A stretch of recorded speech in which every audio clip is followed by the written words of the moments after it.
সুধী শ্রোতা মণ্ডলী, আসসালামু আলাইকুম ওয়া রাহমাতুল্লাহি ওয়া বারাকাতুহু। ভয়েস অফ ইসলাম রেডিওর হৃদয়ের দ্বার অনুষ্ঠানের আজকের পর্বে আপনাদের সকলকে স্বাগতম।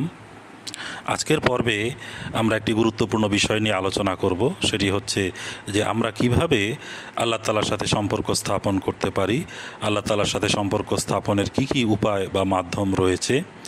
তো আমাদেরকে স্মরণ রাখতে হবে যে পবিত্র কোরআনে আল্লাহ তাআলা আমাদের জন্য যে বিধান দিয়েছেন, যে আদেশ নিষেধ রয়েছে, সেগুলো পরিপূর্ণভাবে পালন করার মাধ্যমেই কোনো ব্যক্তি আল্লাহ তাআলার সাথে সম্পর্ক স্থাপন করতে পারে, আল্লাহ তাআলার নৈকট্য, আল্লাহ তাআলার সান্নিধ্য এবং আল্লাহ তাআলার ভালোবাসা অর্জন করতে পারে। তো আমরা দেখি যে যুগে যুগে আল্লাহ তাআলা মানব জাতির পথ নির্দেশনার জন্য নবী রাসূলদেরকে পাঠিয়েছেন। তন্মধ্যে সর্বশেষ হযরত মুহাম্মদ মুস্তাফা সাল্লাল্লাহু আলাইহি ওয়াসাল্লাম, যিনি খাতামান নবিয়্যিন, নবিকুল শিরোমণি, তিনি আগমনের মাধ্যমে আল্লাহ তাআলা তার নেয়ামতকে পরিপূর্ণ করেছেন, তার উপরে পবিত্র কোরআন নাযিল করেছেন। তো এবং পরবর্তীতে রাসূল করিম সাল্লাল্লাহু আলাইহি ওয়াসাল্লামের ভবিষ্যৎবাণী অনুযায়ী তার উম্মতের সংস্কার এবং সংশোধনের জন্য প্রতিশ্রুত মসিহ এবং ইমাম মাহদী আলাইহিস সালাতু ওয়াস সালামও আগমন করেছেন। আমরা তাকেও মান্য করার সৌভাগ্য পেয়েছি। তো পবিত্র কোরআনে আল্লাহ পাক আল্লাহ তাআলাকে পাওয়ার জন্য যে বিষয়গুলো উল্লেখ করেছেন, তন্মধ্যে একটি গুরুত্বপূর্ণ বিষয় নিয়ে এখন আমি আপনাদের সামনে আলোচনা করব। সেটি হচ্ছে যে আল্লাহর রাসূল সাল্লাল্লাহু আলাইহি ওয়াসাল্লামের পরিপূর্ণ আনুগত্য এবং অনুসরণ। এটি ব্যতি রেখে আল্লাহ তাআলার সাথে সম্পর্ক স্থাপনের দ্বিতীয় কোনো পথ খোলা নেই। পবিত্র কোরআনে সূরা আলে ইমরানের 32 নম্বর আয়াতে আল্লাহ তাআলা বলেছেন, আউযু বিল্লাহি মিনাশ শাইতানির রাজিম, কুল ইন কুনতুম তুহিব্বুনাল্লাহা ফাত্তাবিউনি ইউহবিবকুমুল্লাহ ওয়া ইয়াগফির লাকুম যুনুবাকুম ওয়াল্লাহু গফুরুর রহিম। অর্থাৎ তুমি বলো, তোমরা যদি আল্লাহকে ভালোবাসো তাহলে তোমরা আমাকে অনুসরণ করো। এমনটি হলে আল্লাহও তোমাদের ভালোবাসবেন এবং তিনি তোমাদের পাপ ক্ষমা করবেন। আর আল্লাহ অতীব ক্ষমাশীল এবং বারবার কৃপাকারী। এছাড়াও আল্লাহ তাআলা সূরা আলে ইমরানের 133 নম্বর আয়াতে বলেছেন, এবং তোমরা আল্লাহ ও এই রসুলের আনুগত্য করো যেন তোমাদের উপর রহম করা যায়। অতঃপর সূরা নিসার 81 নম্বর আয়াতে বলেছেন, যে কেহ এই রসুলের আনুগত্য করে বস্তুত সে আল্লাহর আনুগত্য করে, এবং যে কেহ পৃষ্ঠ প্রদর্শন করে এমতাবস্থায় আমরা তোমাকে তাদের উপর রক্ষক করে পাঠাইনি। তো এরকম আরও বহু আয়াত পবিত্র কোরআনে রয়েছে যেখানে রাসূল করিম সাল্লাল্লাহু আলাইহি ওয়াসাল্লামের পরিপূর্ণ অনুগমন, অনুসরণ এবং আনুগত্যের নির্দেশ আল্লাহ তাআলা দিয়েছেন। তো আমরা দেখতে পাচ্ছি যে এই পবিত্র কোরআনের আয়াতগুলোর আলোকে আমরা বলতে পারি যে আল্লাহর রাসূলের পরিপূর্ণ অনুগমন, অনুসরণ এবং আনুগত্য ছাড়া আল্লাহ তাআলার নৈকট্য, আল্লাহ তাআলার ভালোবাসা এবং আল্লাহ তাআলার সাথে সম্পর্ক স্থাপন সম্ভব নয়। তো রাসূল করিম সাল্লাল্লাহু আলাইহি ওয়াসাল্লামের আনুগত্যের মাঝে অনেক বিষয় রয়েছে। অর্থাৎ আল্লাহর রাসূল আমাদের জন্য যে জীবন আদর্শ রেখে গেছেন, তার পরিপূর্ণ আনুগত্য এবং অনুসরণ করার মাধ্যমেই আমরা আল্লাহ তাআলার সাথে সম্পর্ক স্থাপন করতে পারি। অর্থাৎ যেভাবে আল্লাহর রাসূল তিনি নামাজ পড়েছেন, রোজা রেখেছেন, ইবাদত বন্দেগী করেছেন এবং যেভাবে তিনি চলার জন্য আমাদের জন্য পথ নির্দেশনা রেখে গেছেন, সেভাবে চলার মাধ্যমেই আমরা আল্লাহ তাআলার ভালোবাসা লাভ করতে পারি। এখন চলুন আমরা হাদিসে দেখি যে এই ব্যাপারে কি উল্লেখ এসেছে। তো আমি কয়েকটি হাদিস আপনাদের সামনে উপস্থাপন করছি। হযরত আবু হুরায়রা রাদিয়াল্লাহু তাআলা আনহু বর্ণনা করেছেন যে রাসূল করিম সাল্লাল্লাহু আলাইহি ওয়াসাল্লাম বলেছেন, আমার উম্মতের সকলেই বেহেশতে যাবে কেবল আমার অস্বীকারী ব্যতীত। তো তখন তাকে প্রশ্ন করা হলো যে অস্বীকারী কারা হবে হে আল্লাহর রাসূল? তো তিনি উত্তরে বললেন, সেই ব্যক্তি বেহেশতে যাবে যে আমার আদেশ পালন করে, এবং যে আমার আদেশ পালন করে না সে আমাকে অস্বীকার করে। এই হাদিসটি বুখারী শরীফে এসেছে। এরপর বুখারী এবং মুসলিম উভয় হাদিস গ্রন্থে আরেকটি হাদিস এসেছে, সেটিও আপনাদের সামনে উল্লেখ করছি। হযরত আবু হুরায়রা রাদিয়াল্লাহু তাআলা আনহু বর্ণনা করেছেন যে হযরত রাসূল করিম সাল্লাল্লাহু আলাইহি ওয়াসাল্লাম বলেছেন, যে ব্যক্তি আমার আনুগত্য করলো সে যেন আল্লাহর আনুগত্য করলো, আর যে ব্যক্তি আমার নাফরমানি করলো বস্তুত সে আল্লাহর নাফরমানি করলো, আর যে ব্যক্তি আমার আমিরের অর্থাৎ শাসকের আনুগত্য করলো সে আমারই আনুগত্য করলো, আর যে ব্যক্তি আমার আমিরের নাফরমানি করলো সে যেন আমারই নাফরমানি করলো। তো তো এই দুটি হাদিসের আলোকে আমরা দেখতে পাচ্ছি যে রসুল করিম সাল্লাল্লাহু আলাইহি ওয়াসাল্লামের আদেশ যে পালন করে সে আল্লাহ তাআলারই আদেশ পালন করে, আর যে আল্লাহ রসুলের আদেশের অবাধ্যতা করে সে পক্ষান্তরে আল্লাহ তাআলার আদেশেরই অবাধ্যতা করে। তো এখানে আমি দ্বিতীয় যে হাদিসটি উল্লেখ করেছি সেখানে আল্লাহ রসুল এটাও বলেছেন যে যে ব্যক্তি আমার আমিরের আনুগত্য করলো সে যেন আমার আনুগত্য করলো, যে আমার আমিরের অবাধ্যতা করলো সে যেন আমার অবাধ্যতা করলো। তো আমরা দেখি রসুল করিম সাল্লাল্লাহু আলাইহি ওয়াসাল্লামের ভবিষ্যৎবাণী অনুযায়ী এই যুগে আল্লাহ তাআলা তার উম্মতের মাঝে প্রতিশ্রুত মাসিহ এবং মাহদী হযরত মির্জা গোলাম আহমদ কাদিয়ানী আলাইহিস সালাতু ওয়াস সালামকে প্রেরণ করেছেন। আমরা যারা তাকে মান্য করেছি আমরা খেলাফতের সুশীতল ছায়ার মধ্যে রয়েছি। পক্ষান্তরে যারা তাকে এখনও মান্য করে নাই তারা বিভিন্ন ধরনের সমস্যাবলিতে তারা ঘুরপাক খাচ্ছে, তাদের মধ্যে একতা নেই, ঐক্য নেই, খেলাফত নাই, এবং তারা বিভিন্নভাবে তারা এই কল্যাণ, এই আশিস এবং বরকত থেকে তারা বঞ্চিত রয়ে গিয়েছে। তো এরপরে এখন আমি হজরত মসিহ মাউদ আলাইহিস সালাতু ওয়াস সালাম তিনি রসুল করিম ইসলামের আনুগত্য এবং অনুসরণের ব্যাপারে কি বলেছেন আমি আপনাদের সামনে দুটি উদ্ধৃতি উপস্থাপন করব। হজরত আকদাস মসিহ মাউদ আলাইহিস সালাতু ওয়াস সালাম লিখেছেন, হজরত সাল্লাল্লাহু আলাইহি ওয়াসাল্লামের অন্যতম উচ্চ মাকাম ও মর্যাদা তো এই যে তিনি মাহবুবে ইলাহি ছিলেন, কিন্তু আল্লাহ তাআলা অন্যান্য সকলকেও ওই মোকামে পৌঁছার পথের নির্দেশ ও সন্ধান দান করেছেন। যেমন তিনি বলেছেন, তাদেরকে বলে দাও যে যদি তোমরা মাহবুবে ইলাহি হতে চাও তবে আমার অনুবর্তিতা করো, তবে আল্লাহ তোমাদেরকে তার প্রিয় বানাবেন। এখন চিন্তা করে দেখো, মহানবী সাল্লাল্লাহু আলাইহি ওয়াসাল্লামের পূর্ণ অনুবর্তিতা মানুষকে মাহবুবে এলাহি অর্থাৎ আল্লাহ তাআলার প্রিয় ভাজনে পরিণত করে। তারপর আর কিসের প্রয়োজন? মালফুজাত অষ্টম খণ্ড। এরপর হাকিকাতুল ওয়াহি পুস্তকে হযরত আকদাস মসিহ মাউদ আলাইহিস সালাতু ওয়াস সালাম লিখেছেন, অতঃপর এই জুলুমটির প্রতি লক্ষ্য করো যে কুরআন শরীফের শত শত আয়াত উচ্চস্বরে বলছে যে কেবল তৌহিদ নাজাতের কারণ হতে পারে না, বরং এতৎসঙ্গে রসুল করিম সাল্লাল্লাহু আলাইহি ওয়াসাল্লামের উপর ঈমান আনার শর্ত আছে। এতৎ ব্যতীত খোদা তাআলার কালাম এবং তার রসুলগণের আদি হতে এই নিয়ম যে প্রত্যেক উদ্ধত ও কঠোর অস্বীকারীকে এই ভঙ্গিতেও হেদায়েত করা হয় যে তোমরা সঠিকভাবে ও নিষ্ঠার সাথে খোদার উপর ঈমান আনো, তাকে ভালোবাসো এবং তাকে এক ও অদ্বিতীয় জ্ঞান করো, তবে তোমরা নাজাত পাবে। এই কালামের অর্থ এই যে যদি তারা পুরোপুরিভাবে আল্লাহর উপর ঈমান আনে তবে আল্লাহ তাদেরকে ইসলাম গ্রহণ করার তৌফিক দান করবেন। এই সকল লোক কোরআন শরীফ পড়ে না। এতে সুস্পষ্টভাবে লেখা আছে যে আল্লাহর উপর খাঁটি ঈমান আনা তার রসুলের উপর ঈমান আনার জন্য কারণ হয়ে যায় এবং এরূপ লোকদের বক্ষকে ইসলাম গ্রহণের জন্য খুলে দেয়া হয়।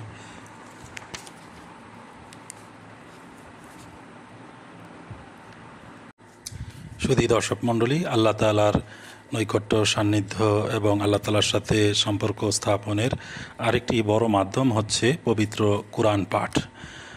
কোরআন আল্লাহ তাআলার কিতাব, আর এই কিতাব আল্লাহ তাআলা এই জন্যই নাজিল করেছেন যেন বান্দা আল্লাহ তাআলার সাথে সম্পর্ক স্থাপন করতে পারে, আল্লাহ তাআলাকে চিনতে পারে, জানতে পারে এবং আল্লাহ তাআলাকে কিভাবে পাওয়া যায় সেই পথের সন্ধান যেন বান্দা লাভ করতে পারে। তো সেই জন্য আল্লাহ তাআলাকে পাওয়ার জন্য, তার সাথে সম্পর্ক স্থাপনের জন্য কোরআনের কোনো বিকল্প নাই। তো পবিত্র কোরআনে বিভিন্ন স্থানে আল্লাহ তাআলা অধিক হারে কোরআন পাঠ করার জন্য বলেছেন। কোরআন যে শব্দটা, এটার অর্থই হচ্ছে বারবার পঠিত কিতাব, অর্থাৎ কোরআন শব্দই আমাদেরকে এই নির্দেশ করে যে আমরা যেন এই কিতাবকে বারবার পাঠ করি। তো সূরা আলাকের যে প্রথম 5টি আয়াত, যেটি রসুল করিম সাল্লাল্লাহু আলাইহি ওয়াসাল্লামের প্রতি সর্বপ্রথম কোরআনের যে আয়াত নাজেল হয়, সেখানে আল্লাহ তাআলা বলেছেন, ইকরা বিসমে রব্বিকাল্লাযী খালাক, তুমি পড়ো তোমার সেই প্রভুর নামে যিনি তোমাকে সৃষ্টি করেছেন। তো সেখানেও কোরআন পাঠের প্রতি নির্দেশ রয়েছে। এরপর আমি আরও একটি আয়াত আপনাদের সামনে উপস্থাপন করছি। পবিত্র কোরআনের সূরা মুজাম্মেলের 5 নম্বর আয়াতের শেষাংশে আল্লাহ তাআলা বলেছেন, ওয়া রাত্তিলিল কুরআনা তারতিলা, আর তুমি শুদ্ধ রূপে এবং সুললিত কণ্ঠে কোরআন পড়ো। তো কোরআন পাঠের মাধ্যমে আমরা আল্লাহ তালার সাথে সম্পর্ক স্থাপন করতে পারি, আল্লাহ তালার সাথে আমাদের নৈকট্য অর্জন হয়, সান্নিধ্য অর্জন হয়। তো কোরআন পাঠের ব্যাপারে পবিত্র কোরআনে বিভিন্ন স্থানে যেভাবে নির্দেশ রয়েছে, হাদিস থেকেও আমরা এর গুরুত্ব অনুধাবন করতে পারি। আমি কয়েকটি হাদিস আপনাদের সামনে উপস্থাপন করছি। হযরত আবু উম্মা রাদিয়াল্লাহু তাআলা আনহু বর্ণনা করেছেন যে হযরত রাসূল করিম সাল্লাল্লাহু আলাইহি ওয়াসাল্লাম বলেছেন, কোরআন পাঠ করো, কেননা বিচার দিবসে এটি তার পাঠকের শাফাআতকারী হবে। এটি মুসলিম শরীফের হাদিস। অর্থাৎ কোরআন যে ব্যক্তি পাঠ করবে, কিয়ামতের দিন এই কোরআন তার পাঠকারীর জন্য সুপারিশকারী হবে। কত বড় বিষয় দেখুন। এরপর আরেকটি হাদিস, হযরত উসমান ইবনে আফফান রাদিয়াল্লাহু তাআলা আনহু বলেছেন যে হযরত রাসূল করিম সাল্লাল্লাহু আলাইহি ওয়াসাল্লাম বর্ণনা করেছেন, তোমাদের মধ্যে সেই ব্যক্তি উত্তম যে কোরআন শিক্ষা করে এবং অন্যকে শিক্ষা দেয়। এটি বুখারী শরীফের হাদিস। অর্থাৎ সেই ব্যক্তি উত্তম যে নিজে কোরআন শিখে এবং অন্যকে শিক্ষা দেয়। এরপর আরও একটি হাদিস উপস্থাপন করছি। হযরত আবু হুরায়রা রাদিয়াল্লাহু তাআলা আনহু বর্ণনা করেছেন যে হযরত রাসূল করিম সাল্লাল্লাহু আলাইহি ওয়াসাল্লাম বলেছেন, সুষ্ঠু এবং শুদ্ধ করে কোরআন পাঠ করো এবং অনুসরণ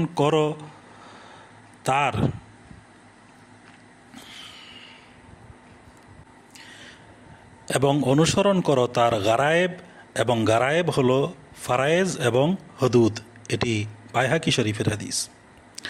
এরপর আরও একটি হাদিস উল্লেখ করছি। হযরত ইবনে আব্বাস রাদিয়াল্লাহু তাআলা আনহু বর্ণনা করেছেন যে হযরত রাসূল করিম সাল্লাল্লাহু আলাইহি ওয়াসাল্লাম বলেছেন, যে পেটে কোরআনের কিছুই নেই তা খালি ঘর তুল্য। তিরমিজি এবং দারিমি। অর্থাৎ প্রত্যেকেরই যথাসাধ্য কোরআন মুখস্থ করা উচিত। কারো অন্তরে যদি কোরআন না থাকে তাহলে তার ঘর খালি, শূন্য। এরপর আরেকটি হাদিস, হযরত আবু হুরায়রা রাদিয়াল্লাহু তাআলা আনহু বর্ণনা করেছেন যে হযরত রাসূল করিম সাল্লাল্লাহু আলাইহি ওয়াসাল্লাম বলেছেন, সে আমাদের দলে নয় যে সুর করে কোরআন পড়ে না অথবা কোরআন পেয়ে অপর সব হতে বিমুখ হয় না। এটি বুখারী শরীফের হাদিস। তো এই হাদিসগুলো থেকে আমরা কোরআন পাঠের গুরুত্ব সম্পর্কে অনুধাবন করতে পারি। এখন আমি আপনাদের সামনে হযরত আকদাস মাসিহ মাউদ আলাইহিস সালাতু ওয়াস সালাম তিনি কোরআন পাঠ সম্পর্কে গুরুত্বারোপ করে বিভিন্ন স্থানে বলেছেন। তন্মধ্যে আমি দুইটি উদ্ধৃতি আমি আপনাদের সামনে উপস্থাপন করছি। হযরত আকদাস মাসিহ মাউদ আলাইহিস সালাতু ওয়াস সালাম লিখেছেন, সুতরাং তোমরা কোরআন শরীফকে গভীর মনোযোগ সহকারে পাঠ করো এবং এর সাথে এরূপ প্রণয় এবং অনুরাগের সম্বন্ধ স্থাপন করো যা অন্য কারো সাথে করো না। কারণ আল্লাহ তাআলা আমাকে সম্বোধন করে বলেছেন, আল খায়রু কুল্লুহু ফিল কোরআন, অর্থাৎ সর্বপ্রকার মঙ্গল কোরআন শরীফেই নিহিত আছে। এ কথাই সত্য। ধিক ওই সকল ব্যক্তিকে যারা কোরআন শরীফের উপর অন্য কোনো বস্তুকে প্রাধান্য দেয়। তোমাদের সমস্ত সফলতা ও মুক্তির উৎস কোরআন শরীফে আছে।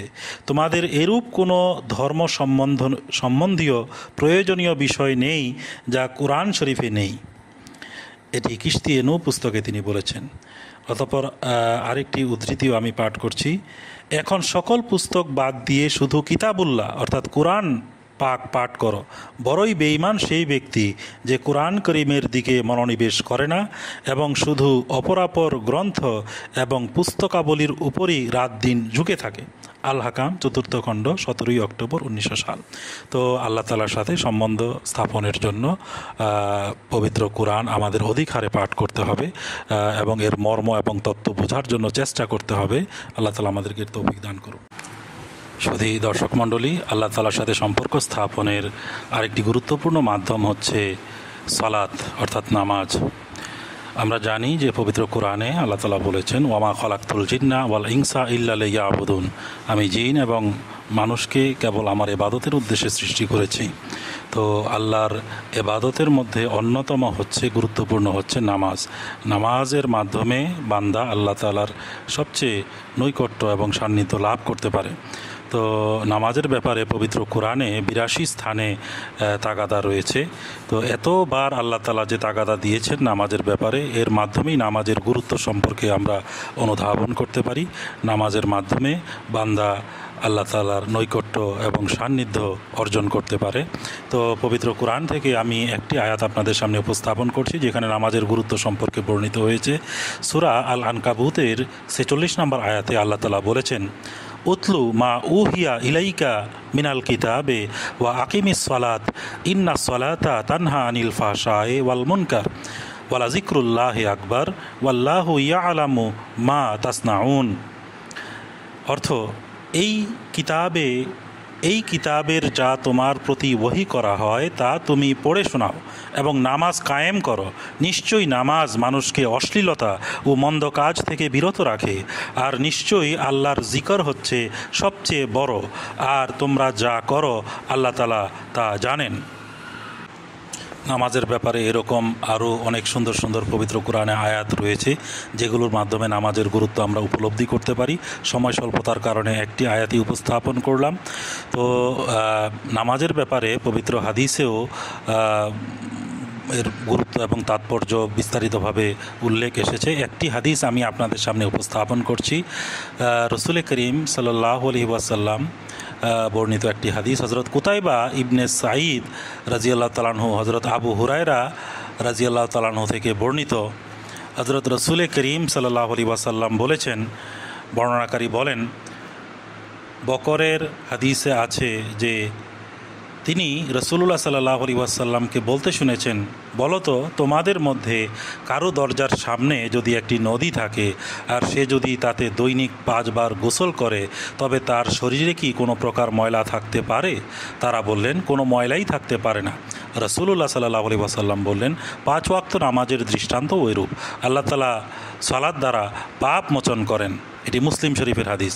অর্থাৎ আল্লাহ রসুল একটি উদাহরণের মাধ্যমে নামাজের গুরুত্ব বুঝিয়ে দিয়েছেন, যে কোনো ব্যক্তির বাড়ির পাশ দিয়ে যদি নদী বয়ে যায় আর সেই ব্যক্তি যদি 5 বেলা সেই নদীতে গিয়ে গোসল করে, তার শরীরে যেমন কোনো পাপ পঙ্কিলতা, কোনো ময়লা থাকতে পারে না, অনুরূপভাবে কোনো ব্যক্তি 5 ওয়াক্ত নামাজ যদি যথাযথভাবে আদায় করে, তাহলে তার মধ্যেও কোনো পাপ, কোনো পঙ্কিলতা, কোনো আধ্যাত্মিক বিষ তার মধ্যে অবশিষ্ট থাকতে পারে না। তো একই সাথে আমাদেরকে স্মরণ রাখতে হবে, 5 বেলার যে নামাজ আল্লাহ তাআলা আমাদের জন্য ফরজ করেছেন, এটা বাজামাত আদায় করতে হবে।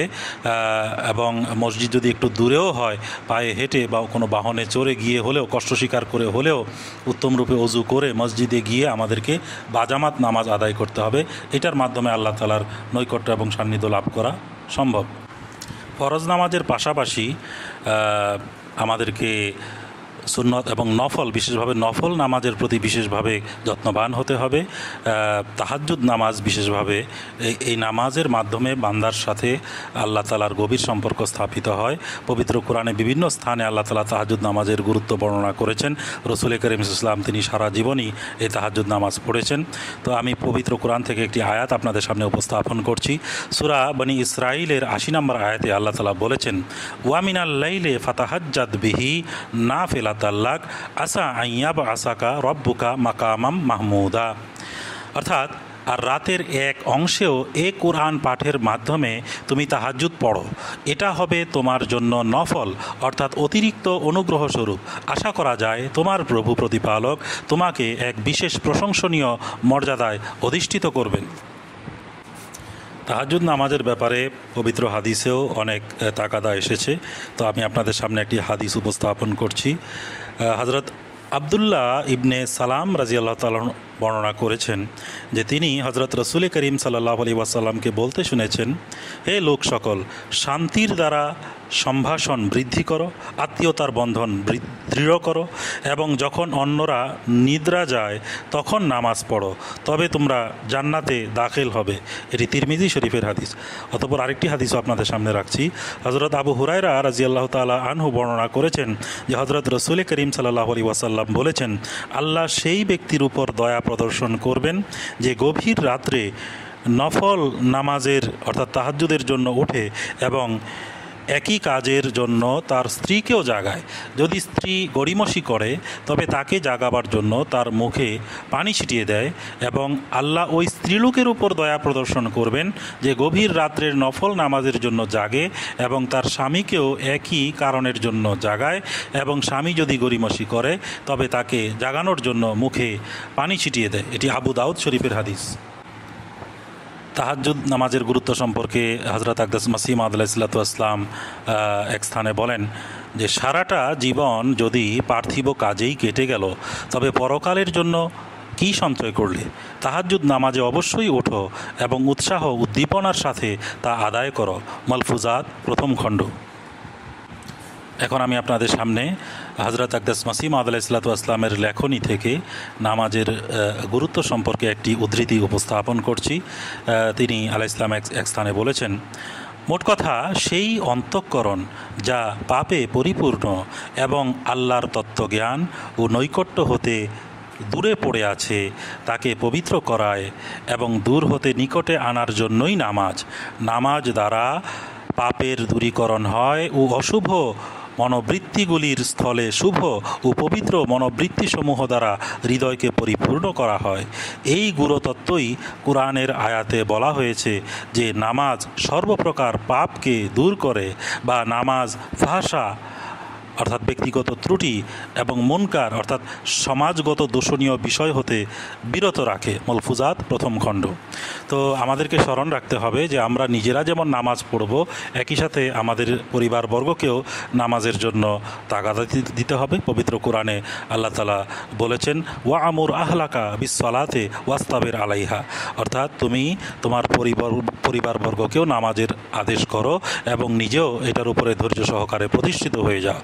তো এই নামাজের মাধ্যমে এবং নফল নামাজ, তাহাজ্জুদ নামাজের মাধ্যমে আমরা আল্লাহ তাআলার সাথে গভীর সম্পর্ক স্থাপন করতে পারি।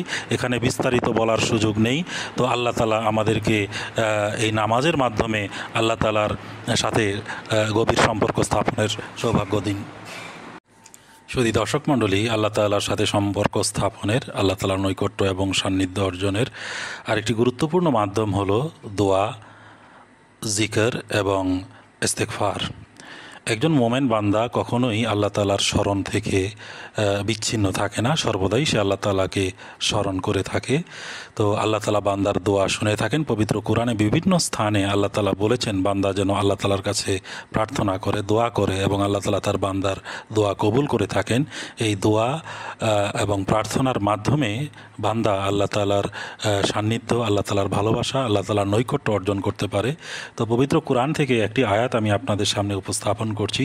সূরা আল বাকারার 187 নম্বর আয়াতে আল্লাহ তাআলা বলেছেন, ওয়া ইজা সাআলাকা ইবাদি আন্নি ফাইন্নি কারিব উজিবু দাওয়াতাদ দাঈ ইজা দাআন ফালইস্তাজিবু লি ওয়ালিউমিনু বি লাআল্লাহুম ইয়ারশুদুন। এর অনুবাদ হচ্ছে, আর আমার বান্দারা যখন আমার সম্বন্ধে তোমাকে জিজ্ঞেস করে তখন বলো, নিশ্চয়ই আমি তাদের নিকটেই আছি, আমি প্রার্থনাকারীর প্রার্থনার উত্তর দেই যখন সে আমার কাছে প্রার্থনা করে। সুতরাং তারাও যেন আমার ডাকে সাড়া দেয় এবং আমার প্রতি ঈমান আনে, যাতে তারা সঠিক পথ পায়। অনুরূপভাবে পবিত্র কোরআনে আরও বিভিন্ন স্থানে আল্লাহ তাআলা তার কাছে দোয়া করার জন্য, প্রার্থনা করার জন্য বান্দাদেরকে হুকুম দিয়েছেন। আমরা দেখতে পাই যে রাসূল করিম সাল্লাল্লাহু আলাইহি ওয়াসাল্লাম তিনি প্রতিদিন প্রতি মুহূর্তে তিনি আল্লাহ তাআলাকে স্মরণ করতেন, সর্বদা তিনি দোয়ায় রত থাকতেন। হযরত মাসিহ মাউদ আলাইহিসসালাতু ওয়াসসালামও এই যুগে আমাদেরকে এটিই শিখিয়েছেন যেন আমরা সর্বদা দোয়া এবং ইস্তেগফারে রত থাকি। তো এখন আমি আপনাদের সামনে হাদিস থেকে কিছু উপস্থাপন করছি দোয়া এবং আল্লাহর স্মরণের গুরুত্ব সম্পর্কে।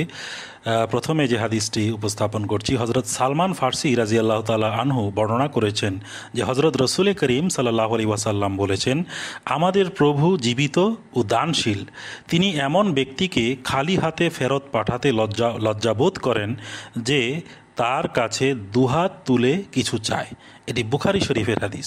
তো দেখেন যে কোনো ব্যক্তি যদি আল্লাহ তাআলার কাছে দুহাত তুলে কোনো কিছু চায়, আল্লাহ তাআলা তাকে খালি হাতে ফেরত পাঠাতে লজ্জাবোধ করেন। অতঃপর আরেকটি হাদিস আমি আপনাদের সামনে উপস্থাপন করছি। হযরত আনাস রাদিয়াল্লাহু তাআলা আনহু বর্ণনা করেছেন যে হযরত রাসূল করিম সাল্লাল্লাহু আলাইহি ওয়াসাল্লাম বলেছেন যে দোয়া হলো ইবাদতের মগজ, কেননা তাতে চরম বিনয় রয়েছে। এটি তিরমিজি শরীফের হাদিস। অর্থাৎ ইবাদতের সার বস্তু, ইবাদতের মগজ হচ্ছে দোয়া। আরেকটি হাদিস আপনাদের সামনে উপস্থাপন করতে চাচ্ছি যে শেষ রাতে আল্লাহ তাআলা দোয়া বেশি বেশি কবুল করেন, এই জন্য বিশেষভাবে তাহাজ্জুদ নামাজে বিশেষভাবে আমাদের দোয়া করা প্রয়োজন। তো সেটির গুরুত্ব একটি হাদিসে বর্ণিত হয়েছে বুখারী শরীফের, আমি আপনাদের সামনে উপস্থাপন করছি। হযরত আবু হুরায়রা রাদিয়াল্লাহু তাআলা আনহু বর্ণনা করেছেন যে হযরত রাসূল করিম সাল্লাল্লাহু আলাইহি ওয়াসাল্লাম বলেছেন, আমাদের রব আল্লাহ তাআলা প্রতি রাতের শেষ তৃতীয়াংশ অবশিষ্ট থাকতে দুনিয়ার আসমানে নেমে আসেন এবং বলেন যে আমার কাছে দোয়া করবে আমি তার দোয়া কবুল করব, যে আমার কাছে চাইবে আমি তাকে দান করব, এবং যে আমার কাছে ক্ষমা চাইবে আমি তাকে ক্ষমা করব। বুখারী শরীফ। তো সুতরাং রাতের শেষ অংশে অর্থাৎ তাহাজ্জুদের সময় আমাদের অনেক বেশি দোয়া করা প্রয়োজন। এই সময়ের দোয়া আল্লাহ তাআলার দরবারে বেশি বেশি গৃহীত হয়। এখন আমি আপনাদের সামনে হযরত আকদাস মসিহ মাউদ আলাইহিসসালাতু ওয়াসসালামের দুটি উদ্ধৃতি উপস্থাপন করব দোয়ার গুরুত্ব সম্পর্কে। হযরত আকদাস মসিহ মাউদ আলাইহিসসালাতু ওয়াসসালাম তার ইসলামী উসুল কি ফিলোসফি অর্থাৎ ইসলামী নীতি দর্শন পুস্তকের এক স্থানে বলেছেন, আল্লাহ তাআলা মানুষের জীবনের লক্ষ্য অর্জনের জন্য দোয়া নির্ধারণ করেছেন। যেমন তিনি বলেছেন, তোমরা আমাকে ডাকো আমি কবুল করব। তিনি বারবার দোয়ার জন্য মনোযোগ আকর্ষণ করেছেন, যাতে মানুষ আপন শক্তি দ্বারা নয় বরং আল্লাহকে আল্লাহর কুদরত দ্বারা লাভ করতে পারে। অতঃপর মালফুজাতের এক স্থানে হযরত আকদাস মসিহ মাউদ আলাইহিসসালাতু ওয়াসসালাম বলেছেন, নাজাত সম্পর্কে যে আকিদা কোরআন শরীফ হতে প্রতীয়মান হয় তা এই যে শুধু রোজা, নামাজ, জাকাত ও সাদকা খায়রাত এবং হজ পালনে নাজাত পাওয়া যায় না, বরং তা একমাত্র আল্লাহর ফজল ও অনুগ্রহের উপর নির্ভরশীল, যা দোয়ার দ্বারা হাসিল হয়। সেই জন্যই ইহদিনাস সিরাতাল মুস্তাকিম এর দোয়া সর্বপ্রথম শিক্ষা দেয়া হয়েছে, কেননা যখন এই দোয়া কবুল হয়ে যায় তখন তা আল্লাহ তাআলার ফজলকে আকর্ষণ করে, আর তার ফলেই নেক আমলসমূহ তাদের যাবতীয় শর্ত ও স্বরূপসহ স্বতই প্রতিফলিত হয়। মালফুজাত ৬ষ্ঠ খণ্ড। শুধু দর্শক মণ্ডলী, আমি আপনাদের সামনে পবিত্র কোরআনের আয়াত, হাদিস এবং হযরত আকদাস মসিহ মাউদ আলাইহিসসালাতু ওয়াসসালামের উদ্ধৃতি উপস্থাপন করলাম। তো সুতরাং আমরা এটা বলতে পারি এগুলোর আলোকে যে আল্লাহ তাআলার সাথে সম্পর্ক স্থাপনের, আল্লাহ তাআলার নৈকট্য এবং সান্নিধ্য অর্জনের একটি বড় মাধ্যম হচ্ছে দোয়া, আল্লাহ তাআলাকে স্মরণ এবং ইস্তেগফার করা। এই জন্যই মসিহ মাউদ আলাইহিসসালাতু ওয়াসসালাম বলেছেন যে ব্যক্তি সর্বদা দোয়ায় রত থাকে না সে আমার সম্প্রদায়ভুক্ত নহে। আমরা এই দুনিয়াতে দেখতে পাই যে একজন সত্যিকার প্রেমিক সর্বদা তার প্রেমাস্পদের চিন্তায় মগ্ন থাকে, তাকে স্মরণ করে। তা আমরা আমাদের যিনি সবচেয়ে বড় প্রেমাস্পদ আল্লাহ তাআলা, তার স্মরণেই যদি আমরা মগ্ন না থাকি তাহলে আমরা এই দাবি করতে পারি না যে আমরা সত্যিকার অর্থে আল্লাহ তাআলাকে ভালোবাসি। সত্যিকার আল্লাহর পক্ষ থেকে যে সমস্ত নবী রাসূলরা এসেছেন, যে সমস্ত ওয়ালি আল্লাহ, গাউস, কুতুব, তারা সর্বদাই আল্লাহ তাআলার স্মরণে, তারা সর্বদাই দোয়ায় রত থাকতেন। রাসূল করিম সাল্লাল্লাহু আলাইহি ওয়াসাল্লামের জীবনের দিকে যদি আমরা তাকাই, তিনি উঠতে বসতে চলতে ফিরতে সর্বদাই তিনি দোয়ায় রত থাকতেন।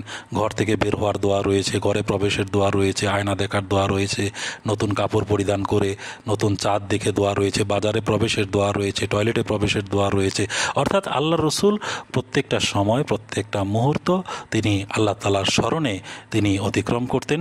তো রাসূল করিম সাল্লাল্লাহু আলাইহি ওয়াসাল্লামের অনুসরণে আমাদেরকেও আল্লাহ তাআলার সাথে সম্পর্ক স্থাপনের জন্য, তার নৈকট্য এবং সান্নিধ্য অর্জনের জন্য সর্বদা দোয়ায় রত থাকতে হবে। শুধু দর্শক মণ্ডলী, আল্লাহ তাআলার সাথে সম্পর্ক স্থাপনের আরেকটি গুরুত্বপূর্ণ মাধ্যম হচ্ছে পুণ্য কাজ অর্থাৎ আমলে সালে করা এবং পাপ কাজ, গুনার কাজ থেকে বিরত থাকা। তো পুণ্য কাজ করার ব্যাপারে পবিত্র কোরআনে বহু স্থানে আল্লাহ তাআলা মুমিনদেরকে নির্দেশ দিয়েছেন। তো আমি আপনাদের সামনে পবিত্র কোরআনের একটি আয়াত উপস্থাপন করছি। প্রথমে আল্লাহ তাআলা সূরা আল বাকারার 196 নম্বর আয়াতের শেষ অংশে বলেছেন, ওয়া আহসিনু ইন্নাল্লাহা ইউহিব্বুল মুহসিনিন, অর্থাৎ তোমরা সৎ কাজ করো, নিশ্চয়ই আল্লাহ সৎকর্মপরায়ণদের ভালোবাসেন। অর্থাৎ এখানে আল্লাহ তাআলা সৎ কাজ, আমলে সালে করার নির্দেশ দিচ্ছেন। তো পবিত্র কোরআনের অন্যত্র আল্লাহ তাআলা সৎ কাজে প্রতিযোগিতা করার নির্দেশও মুমিনদেরকে দিয়েছেন। আল্লাহ তাআলা বলেছেন, ওয়ালিকুল্লিম উইজহাতুন হুয়া মুআল্লিহা ফাস্তাবিকুল খায়রাত, অর্থাৎ প্রত্যেকেরই জীবনের একটি লক্ষ্য নির্ধারণ করে থাকে। আর হে মোমেনগণ, তোমাদের জীবনের লক্ষ্য এবং উদ্দেশ্য হচ্ছে যে তোমরা পুণ্য কাজে, নেকির কাজে পরস্পর প্রতিযোগিতা করো।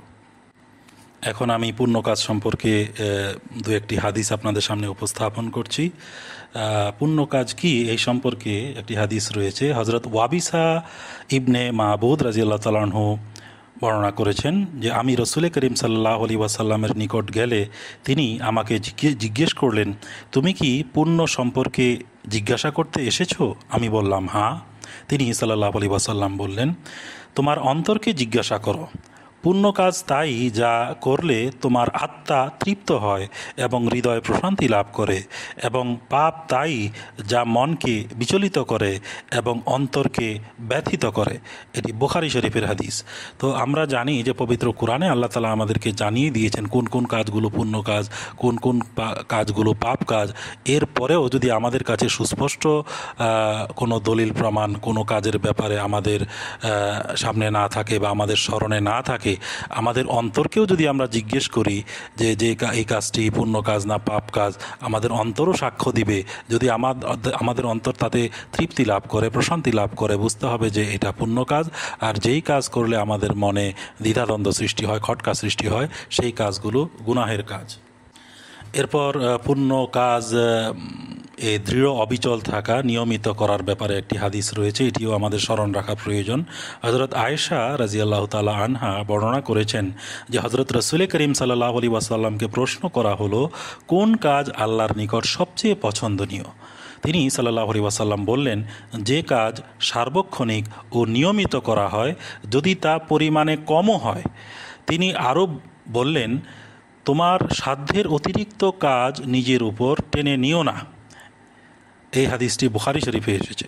অর্থাৎ আমাদেরকে মনে রাখতে হবে যে পুণ্য কাজ সেটাই, সেই আমলই আল্লাহ তাআলার নিকট পছন্দনীয় যেটাকে নিয়মিত করা হয়, সার্বক্ষণিক করা হয়। আর যে কাজ আজকে করা হলো কালকে ছেড়ে দেওয়া হলো, অর্থাৎ যেটা নিয়মিত করা না হয়, সেই কাজে পুণ্য নেই। তো সুতরাং আমরা যে পুণ্য কাজটিই করব সেটা আমাদেরকে নিয়মিত করতে হবে যদি আমরা আল্লাহ তাআলার সান্নিধ্য এবং নৈকট্য পেতে চাই। এখন আমি আপনাদের সামনে হযরত আকদাস মাসিহ মাউদ আলাইহিসসালাতু ওয়াসসালামের কিশতি-এ-নূহ পুস্তক থেকে একটি উদ্ধৃতি উপস্থাপন করছি, যেখানে তিনি আমলে সালেহ অর্থাৎ নেক কাজের গুরুত্ব সম্পর্কে বর্ণনা করেছেন। তিনি লিখেছেন, তোমরা যদি চাও যে স্বর্গে ফিরিস্তাগণ তোমাদের প্রশংসা করুক, তবে তোমরা প্রহার ভোগ করেও সদানন্দ থাকবে, কুবাক্য শুনেও কৃতজ্ঞ থাকবে, নিজেদের ইচ্ছার বিফলতা দেখেও আল্লাহর সাথে তোমাদের সম্বন্ধ বিচ্ছেদ করবে না। তোমরাই আল্লাহর শেষ ধর্মমণ্ডলী। সুতরাং পুণ্যকর্মে এমন দৃষ্টান্ত স্থাপন করো যা হতে উৎকৃষ্ট দৃষ্টান্ত হওয়া সম্ভব নয়। এখন আমি আপনাদের সামনে মন্দ কাজ থেকে বিরত থাকা, মন্দ কাজ পরিত্যাগ করা সম্পর্কে কিছু বলবো। পবিত্র কোরআনে আল্লাহ তাআলা বিভিন্ন স্থানে পাপ কাজ, মন্দ কাজ থেকে বিরত থাকতে মোমেনদেরকে নির্দেশ দিয়েছেন। তো তন্মধ্যে একটি আয়াত আমি আপনাদের সামনে উপস্থাপন করছি। সূরা আল বাকারার 82 নম্বর আয়াতে আল্লাহ তাআলা বলেছেন, বালা মান কাসাবা সাইয়্যাতান ওয়া আহাতাত বিহি খাতিয়াতুহু ফাউলাইকা আসহাবুন নার হুম ফিহা খালিদুন। এর অনুবাদ হচ্ছে, আসলে যেই পাপ করে এবং তার দোষ ত্রুটি তাকে ঘিরে ফেলে, তারাই হলো আগুনের অধিবাসী, সেখানে তারা দীর্ঘকাল থাকবে। পবিত্র হাদিসে মন্দ কাজ, পাপ কাজ থেকে বিরত থাকার ব্যাপারে বহু স্থানে তাগাদা এসেছে। তন্মধ্যে আমি দুটি আপনাদের সামনে উপস্থাপন করছি। হজরত হাসান রাজিয়াল্লাহু তাআলা আনহু বর্ণনা করেছেন, হজরত রসুল করিম সাল্লাল্লাহু আলাইহি ওয়াসাল্লামের এই বাণীটি আমি ভালোভাবে স্মরণ রেখেছি। তা এই যে কাজে মনে খটকা লাগে সে কাজ পরিহার করে খটকাহীন কাজ অবলম্বন করো।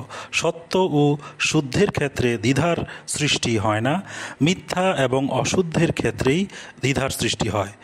এই হাদিসটি আহমদ, তিরমিজি, নাসাই এবং মেশকাতে উল্লেখ রয়েছে। তো সুতরাং পুণ্য কাজ হচ্ছে সেটা যেটা আমাদের মনে প্রশান্তি, আনন্দ সৃষ্টি করে, আর যেটা মনে খটকা, দ্বিধাদ্বন্দ্ব সৃষ্টি করে সেই কাজগুলো হচ্ছে গুনাহের কাজ। আরও একটি হাদিস আমি আপনাদের সামনে উপস্থাপন করছি। হজরত আবু সাঈদ খুদরি রাজিয়াল্লাহু তাআলা আনহু বর্ণনা করেছেন যে হজরত রসুল করিম সাল্লাল্লাহু আলাইহি ওয়াসাল্লাম বলেছেন, তোমাদের মধ্যে যে কেউ অন্যায় কাজ করতে দেখে সে যেন তার হাত দ্বারা তা প্রতিহত করে। সে যদি তাতে অপারগ হয় সে যেন তার জিহবা দ্বারা নিন্দা করে। সে যদি তাতেও অপারগ হয় তবে যেন সে তাকে অন্তরে অন্তরে ঘৃণা করে, যা সবচেয়ে নিম্ন স্তরের বিশ্বাস। এ হাদিসটি মুসলিম শরীফে বর্ণিত হয়েছে। তো উক্ত হাদিসের আলোকে আমরা এটা বলতে পারি যে মোমেন কখনো তার সামনে যদি কোনো পাপ, কোনো গুনাহ, কোনো শরীয়ত বিরোধী কাজ সংগঠিত হতে দেখে সে কখনো চুপ থাকতে পারে না, সেটাকে নির্মূল করার জন্য, সেটাকে বন্ধ করার জন্য সে কার্যকরী পদক্ষেপ নিয়ে থাকে। এখন আমি মসিহ মাউদ আলাইহিসসালাতু ওয়াসসালামের একটি উদ্ধৃতি এ ব্যাপারে আমি উপস্থাপন করছি। হযরত আকদাস মসিহ মাউদ আলাইহিসসালাতু ওয়াসসালাম রুহানি খাজাইন প্রথম খণ্ডে এক স্থানে তিনি লিখেছেন, প্রকৃতপক্ষে পাপ এমন জিনিস যা তখনই সৃষ্টি হয় যখন মানুষ আল্লাহ তাআলার প্রতি আনুগত্য, তার জন্য উল্লাসিত প্রেম এবং তার ভালোবাসা পূর্ণ স্মরণ হতে স্খলিত এবং বঞ্চিত হয়। মাটি হতে কোনো উৎপাটিত বৃক্ষ যেমন রস শোষণ করার ক্ষমতা হারিয়ে ফেলে, দিন দিন শুকাতে থাকে এবং অবশেষে বিবর্ণ হয়ে যায়, এরূপ অবস্থা সেই ব্যক্তিরও হয়ে থাকে যার হৃদয় আল্লাহ তাআলার প্রেম হতে মূলোৎপাটিত হয়ে গিয়েছে। তো আল্লাহ তাআলার নৈকট্য সান্নিধ্য অর্জনের জন্য, তার সাথে সম্পর্ক স্থাপনের জন্য আমাদেরকে যথাসাধ্য পূর্ণ কাজ সম্পাদন করতে হবে এবং সকল ধরনের পাপ, গুনাহ, অন্যায় থেকে নিজেদেরকে বিরত রাখতে হবে। আল্লাহ তাআলা আমাদেরকে তৌফিক দান করুন। শুধু শ্রোতামণ্ডলী, আল্লাহ তাআলার সাথে সম্পর্ক স্থাপনের এবং তার নৈকট্য এবং সান্নিধ্য অর্জনের আরেকটি বড় মাধ্যম যেটি পবিত্র কোরআনে বর্ণিত হয়েছে সেটি হচ্ছে মালি কুরবানি, অর্থাৎ আল্লাহ তাআলার পথে ব্যয়। পবিত্র কোরআনের প্রায় 250 স্থানে মালি কুরবানির ব্যাপারে আল্লাহ তাআলা নির্দেশ করেছেন। তো এর থেকে আমরা মালি কুরবানির গুরুত্ব এবং তাৎপর্য বুঝতে পারি।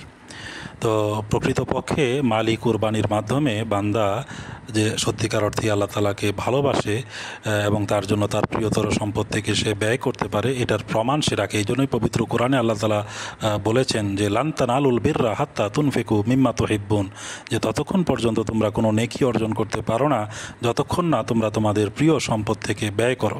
তো মালি কুরবানির ব্যাপারে কোরআনে অনেক আয়াত রয়েছে, তার মধ্যে একটি আয়াত আমি আপনাদের সামনে উপস্থাপন করছি। সূরা আল বাকারার 246 নম্বর আয়াতে আল্লাহ তাআলা বলেছেন, মাংজাল্লাজি ইউকরেজুল্লাহা কারজান হাসানা ফায়ুযাইফাহু লাহু আযআফান কাসীরা ওয়াল্লাহু ইয়াকবিজু ওয়া ইয়াবসুতু ওয়া ইলাইহি তুরজাউন। অর্থাৎ কে আছে যে আল্লাহকে উত্তম ঋণ দিবে যেন তিনি তার জন্য তা বহুগুণে বাড়িয়ে দেন, আর আল্লাহ সম্পদ কখনো কমান এবং কখনো বাড়ান, আর তারই দিকে তোমাদের ফিরিয়ে নেওয়া হবে। অর্থাৎ এই আয়াত থেকে আমরা বুঝতে পারছি যে যারা আল্লাহর পথে ব্যয় করবে সে যেন আল্লাহ তাআলাকে ঋণ দিল, আর এই ঋণকে আল্লাহ তাআলা বহুগুণে বাড়িয়ে তার বান্দাকে ফেরত দিবেন। তো এখন আমি আপনাদের সামনে হাদিস থেকে কিছু উপস্থাপন করছি মালি কুরবানির গুরুত্বের ব্যাপারে, যেন আমাদের কাছে বিষয়টি স্পষ্ট হয়ে যায়। হযরত আবদুল্লাহ রাদিয়াল্লাহু তাআলা আনহু বর্ণনা করেছেন যে হযরত রাসূল করিম সাল্লাল্লাহু আলাইহি ওয়াসাল্লাম বলেছেন, তোমাদের মধ্যে কে নিজের সম্পদের চেয়ে নিজের উত্তরাধিকারীদের সম্পদকে বেশি ভালোবাসে? লোকেরা বলল, হে আল্লাহর রাসূল, আমাদের মধ্যে এমন কেউ নেই যে নিজের সম্পদের চেয়ে উত্তরাধিকারীদের সম্পদ বেশি ভালোবাসে। তিনি বললেন, যে ব্যক্তি আল্লাহর পথে খরচ করবে তাই শুধু নিজের সম্পদ, আর যা সে রেখে যাবে তাই উত্তরাধিকারীদের সম্পদ। অর্থাৎ কোনো ব্যক্তি আল্লাহর পথে যা কিছু ব্যয় করবে সেটাই তার নিজের থাকবে, আর যেই সম্পদ সে ছেড়ে যাবে অর্থাৎ মৃত্যুর পর তার যে পরিত্যক্ত সম্পত্তি সেটা হলো তার উত্তরাধিকারীদের সম্পদ। তো এই হাদিসের মাধ্যমেও আল্লাহর পথে ব্যয় করার গুরুত্ব আমরা বুঝতে পারি। আরেকটি হাদিস উপস্থাপন করছি। আল্লাহ রসুল বলেছেন, হযরত আবু হুরায়রা রাদিয়াল্লাহু তাআলা আনহু বর্ণনা করেছেন, রাসূল করিম সাল্লাল্লাহু আলাইহি ওয়াসাল্লাম বলেছেন, দান করলে সম্পদ কমে না। এটা মুসলিম শরীফের হাদিস। অর্থাৎ অনেকে মনে করতে পারে যাদের ঈমান দুর্বল যে দান করলে বুঝি সম্পদ কমে যাবে। কখনোই না। আল্লাহ তাআলা যারা দান করে তাদের সম্পদে প্রভূত কল্যাণ এবং বরকত দান করেন এবং তার সম্পদ আরও বৃদ্ধি পায়। আরও একটি হাদিস আপনাদের সামনে রাখছি। হযরত আবু হুরায়রা রাদিয়াল্লাহু তাআলা আনহু বর্ণনা করেছেন যে হযরত রাসূল করিম সাল্লাল্লাহু আলাইহি ওয়াসাল্লাম বলেছেন, যদি কেউ তার সৎপথে উপার্জিত সম্পদ হতে এমনকি একটি খেজুরের মূল্যের পরিমাণ সম্পদও দান করে এবং আল্লাহ কেবলমাত্র পবিত্র সম্পদই গ্রহণ করেন, আল্লাহ তাআলা তার দক্ষিণ হাত দ্বারা সেটি গ্রহণ করেন এবং তাকে পরিপুষ্ট করেন, যেমন তোমাদের কেউ তার অশ্ব শাবকের বা গর্দভ শাবকের যত্ন নেয় যতক্ষণ না তা পর্বত প্রমাণ বৃদ্ধি পায়। বুখারী এবং মুসলিম। অর্থাৎ এই হাদিস থেকে আমরা এটা জানতে পারলাম যে আল্লাহ তাআলা রাস্তায় কোনো মোমেন বান্দা তার সৎ উপার্জন থেকে যদি সামান্য কিছুও দান করে সেটাকে আল্লাহ তাআলা বৃদ্ধি করতে থাকেন এবং এক সময় তাকে সেটি তিনি ফেরত দিবেন। যেভাবে আমাদের মধ্য থেকে কেউ ঘোড়া বা গাধার বাচ্চাকে বড় করে, আল্লাহ তাআলাও তার দানকে সেভাবে বৃদ্ধি করেন। এরপর আরেকটি হাদিস রাখছি। হজরত খোরাইম বিন ফাতেক রাজিয়াল্লাহু তাআলা আনহু বর্ণনা করেছেন, হজরত রাসূল করিম সাল্লাল্লাহু আলাইহি ওয়াসাল্লাম বলেছেন, যে ব্যক্তি আল্লাহর রাস্তায় কিছু ব্যয় করে তার আমল নামায় তার 700 গুণ লেখা হয়ে থাকে। তিরমিজি এবং নাসাই শরীফে হাদিসটি বর্ণিত হয়েছে। তো আল্লাহ তাআলা দানকারীর দানকে বহু গুণে বর্ধিত করেন এবং তাকে ফেরত প্রদান করেন। এখন আমি আপনাদের সামনে হযরত আকদাস মসিহ মাউদ আলাইহিস সালামের একটি উদ্ধৃতি উপস্থাপন করছি, যেটির মাধ্যমে আপনাদের কাছে মালি কুরবানির গুরুত্ব কিছুটা স্পষ্ট হয়ে যাবে। তিনি লিখেছেন, এটা সুস্পষ্ট যে তোমরা দুটি বস্তুকে মহাব্বত করতে পারো না। তোমাদের জন্য সম্ভব নয় যে তোমরা মালকেও ভালোবাসো এবং আল্লাহ তাআলাকেও ভালোবাসো। শুধুমাত্র একটিকেই ভালোবাসতে পারো। এবং তোমাদের মধ্যে যদি কেউ আল্লাহকে ভালোবেসে তার পথে মাল খরচ করে, তবে আমি দৃঢ় বিশ্বাস রাখি যে তার মালেও অন্যদের তুলনায় অধিক বরকত দান করা হবে। কেননা মাল আপনা আপনি আসে না, বরং আল্লাহ তাআলার ইচ্ছায় আসে। সুতরাং যে ব্যক্তি আল্লাহর উদ্দেশ্যে তার মালের একাংশ ত্যাগ করে সে অবশ্যই তা পাবে। কিন্তু যে ব্যক্তি মালকে মহাব্বত করে আল্লাহর পথে সেই খেদমত পালন করে না যা তার পালন করা উচিত, তবে নিশ্চয়ই সে তার সেই মাল হারাবে। তাবলীগে রিসালাত 13তম খণ্ড।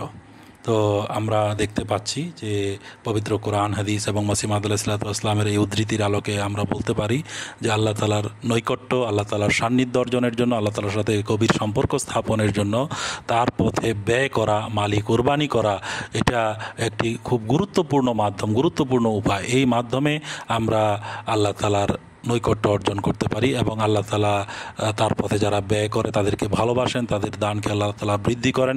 ইহকাল পরকাল উভয় জগতেই আল্লাহ তাআলা এটার প্রতিদান দিয়ে থাকেন। তো আজকের এই যে বিভিন্ন মাধ্যম নিয়ে আলোচনা করলাম, যেগুলোর মাধ্যমে আল্লাহ তাআলার নৈকট্য এবং সান্নিধ্য অর্জন করা যায়, আল্লাহ তাআলার সাথে সম্পর্ক স্থাপন করা যায়, এছাড়াও আরও বহু বিষয় রয়েছে। শুধু গুরুত্বপূর্ণ কয়েকটি পয়েন্ট আপনাদের সামনে উপস্থাপন করলাম। আসলে সময় স্বল্পতার কারণে সব কথা এখানে আলোচনা করা যাবে না। তো আল্লাহ তাআলার সাথে সম্পর্ক স্থাপন করতে হলে আমাদেরকে পবিত্র কোরআন গভীর মনোযোগ দিয়ে অভিনিবেশ করতে হবে। যত ধরনের পুণ্যের কাজ কোরআন শরীফে বর্ণিত হয়েছে যথাসাধ্য সেগুলো সম্পাদন করার চেষ্টা করতে হবে। যে সমস্ত পাপ থেকে বিরত থাকার নির্দেশ এসেছে সেগুলো থেকে বিরত থাকতে হবে। সর্বোপরি রাসূল করিম সাল্লাল্লাহু আলাইহি ওয়াসাল্লামের পরিপূর্ণ আনুগত্য এবং অনুসরণ আমাদেরকে করতে হবে। এবং এই যুগে আল্লাহ তাআলা রাসূল করিম সাল্লাল্লাহু আলাইহি ওয়াসাল্লামের ভবিষ্যৎবাণী অনুযায়ী প্রতিশ্রুত মাসিহ এবং মাহদীকে প্রেরণ করেছেন এবং তার প্রতিষ্ঠিত জামাতে খেলাফত প্রতিষ্ঠিত হয়েছে। সেই খেলাফত হচ্ছে বর্তমানে হাবলুল্লাহ, অর্থাৎ আল্লাহ তাআলার রজ্জু। সেই খেলাফতকে আঁকড়ে ধরে থাকতে হবে। খলিফায়ে ওয়াক্তের প্রত্যেকটি কল্যাণময় নির্দেশ আমাদেরকে পালন করতে হবে। তাহলে পরেই আমরা আল্লাহ তাআলার নৈকট্য, আল্লাহ তাআলার সান্নিধ্য লাভ করতে পারবো। তো এ ব্যাপারেও বিস্তারিত বলার আমার ইচ্ছা ছিল, কিন্তু এখানে সময় স্বল্পতার কারণে বলা সম্ভব নয়। বর্তমানে আমাদের মাঝে যে খেলাফত প্রতিষ্ঠিত রয়েছে, এই খলিফাকে ভালোবাসা, খলিফার আনুগত্য করা এবং খলিফার প্রত্যেকটি কল্যাণময় নির্দেশ শিরোধার্য করার মাধ্যমে আমরা আল্লাহ তাআলার সান্নিধ্য লাভ করতে পারি, আল্লাহ তাআলার সাথে আমরা সম্বন্ধ স্থাপন করতে পারি। কেননা তিনি আল্লাহ তাআলার প্রতিনিধি। তো আল্লাহ তাআলার যে সমস্ত মাধ্যম আল্লাহ তাআলাকে পাওয়ার রয়েছে, আল্লাহ তাআলার সাথে সম্বন্ধ স্থাপনের রয়েছে, প্রত্যেকটা মাধ্যমকে কাজে লাগিয়ে আমরা যেন আল্লাহ তাআলার সাথে সম্বন্ধ স্থাপন করতে পারি, তার সান্নিধ্য এবং নৈকট্য লাভ করতে পারি। আল্লাহ তাআলা আমাদেরকে তৌফিক দান করুন। ওয়া আখিরু দাওয়ানা আনিল হামদুলিল্লাহি রাব্বিল আলামিন।